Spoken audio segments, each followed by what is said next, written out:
The Child and Youth Well-Being Act has been in effect for a year. It was designed to overhaul how the province can care for and in some cases take guardianship of children whose own parents can't care for them properly. The old act was more supporting the parents. The new act is focused on the child.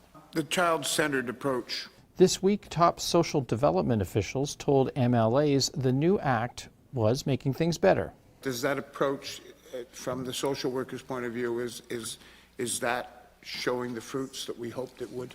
There's no data yet, but here's what the department said. Anecdotally, we're seeing the evidence that's suggesting it's getting better, but we want to start now measuring the outcomes and show those gains as well.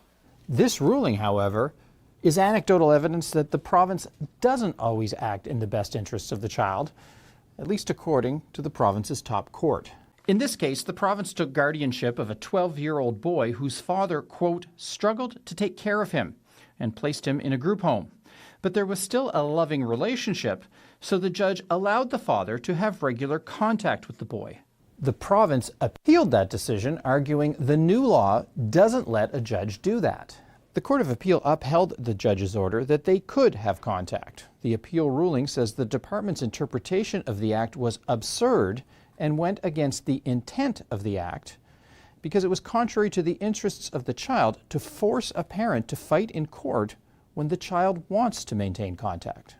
The act, I guess, isn't making a difference in every case that it should, because prioritizing kinship, prioritizing the well-being of child and youth in this system, which is meant to serve them, was the whole idea. And so if that's not happening, that's frustrating. The department wouldn't comment on this ruling or say whether it will appeal.